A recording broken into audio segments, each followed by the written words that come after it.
आज राष्ट्रपति के अभिभाषण पर पीएम मोदी ने राज्यसभा में धन्यवाद प्रस्ताव पर अपना संबोधन दिया। प्रधानमंत्री ने कुल 97 मिनट तक अपनी बातें रखी हैं। भविष्य के सुनहरे भारत की तस्वीर दिखाई तो चुन चुनकर कांग्रेस पर जबरदस्त तरीके से हमला भी बोला। प्रधानमंत्री मोदी का आज का भाषण दरअसल भारत के दो कालखंड का बयान रहा। एक वो भारत जिसे अतीत की नीतियों ने जकड़ रखा है और दूसरा आज का भारत जिसे भविष्य की उड़ान के लिए तैयार किया जा रहा है। भाषण के पहले हिस्से में प्रधानमंत्री ने अगले 25 सालों का विजन देश के सामने रखा। बदलते वैश्विक समीकरण, उभरता वर्ल्ड ऑर्डर, अंतर्राष्ट्रीय ट्रेड डील्स और भारत की बढ़ती भूमिका को उन्होंने पूरे आत्मविश्वास के साथ रेखांकित किया। पीएम मोदी ने बताया कि 11 साल पहले भारत किस ठहराव में था और आज तेज गति से हो रहे कामकाज की निरंतरता ने दुनिया के अग्रणी देशों की कतार में भारत को लाकर खड़ा कर दिया है। जबकि भाषण के दूसरे हिस्से में प्रधानमंत्री नरेंद्र मोदी ने इतिहास के पुराने अध्याय खोले और कांग्रेस की नीतियों पर तीखा प्रहार किया।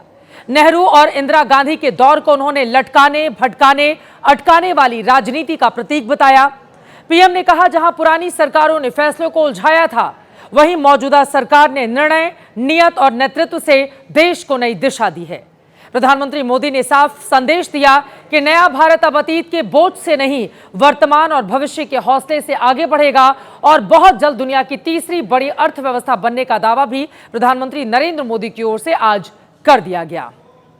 आज के भाषण के हाई पॉइंट्स भी जल्दी से आपको बता देते हैं, जिसके जरिए आपको समझ में आ जाएगा कि आज का यह भाषण संबोधन कितना महत्वपूर्ण रहा। आपको याद होगा, पिछले दिनों पीएम मोदी के खिलाफ कांग्रेस के नेताओं और कार्यकर्ताओं के विवादित नारे वायरल हुए थे। मोदी की कब्र खोदने की बात कही गई थी। आज पीएम मोदी ने इसका जिक्र सदन के भीतर अपने भाषण में किया और बताया कि कांग्रेसी आखिर ऐसे नारे क्यों लगाते हैं। सुनिए। कौन सी मोहब्बत की दुकान है जो देश के ही किसी नागरिक के कब्र खोदने के सपने देखती हो? ये मोदी की कब्र क्यों खोदना चाहते हैं? ये सिर्फ नारा नहीं है, ये इनके भीतर पड़ी हुई नफरत का प्रतिबिंब है। और वे इसलिए हैं, हमने 370 की दीवार गिरा दी, इसलिए वो मोदी की कब्र खोदना चाहते हैं। पाकिस्तानी आतंकियों को घर में घुस करके जवाब देते हैं, इसलिए मोदी की कब्र खोदने की बात करते हैं। ऑपरेशन सिंदूर करते हैं, इसकी उनको परेशानी होती है और इसलिए वो मोदी की कब्र खोदते हैं। नेहरू जी ने देश के साथ बहुत बड़ा अन्याय किया था, सिंधु जल समझौता करके। उस सिंधु जल समझौते को हमने एबेंस में डाल दिया। क्या इसलिए आप मोदी की कब्र खोदने के नारे लगा रहे हो? प्रधानमंत्री ने कब्र वाले नारे को अपने भाषण के केंद्र में रखा। करीब 15 मिनट तक इस पर अपनी बात विस्तार से रखी, तीखा पलटवार किया। पीएम के 1 घंटे 37 मिनट के भाषण के दौरान कांग्रेस पर हमले की जो 5 बड़ी बातें रही, अब वो भी जान लीजिए। प्रधानमंत्री ने कहा कि कांग्रेस ने कुल लोकसभा में आदिवासी राष्ट्रपति का कल किस तरह से अपमान किया था।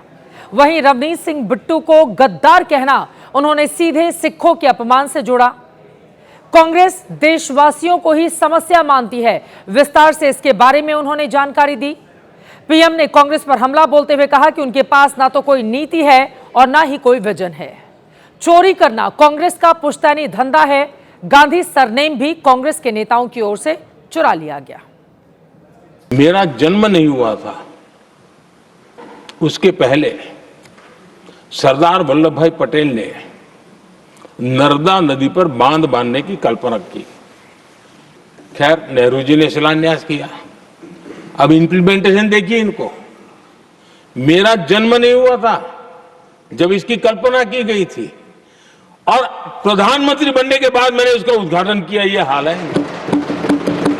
कांग्रेस की कार्यशैली को बदलने के लिए जब मैंने देखा कई ऐसे काम थे अटके पड़े हुए, कोई पूछने वाला नहीं थे फाइलों में, और पॉलिटिकल फायदे के लिए अनाउंसमेंट कर दिए, दिए जला दिए, पत्थर लगा दिए, करना कुछ नहीं।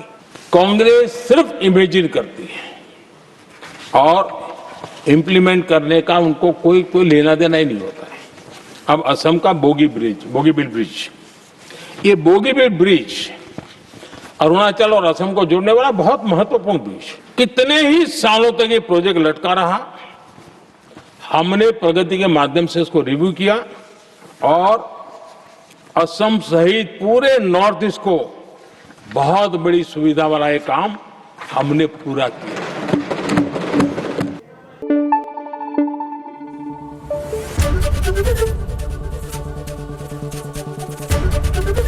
एबीपी न्यूज आपको रखे आगे।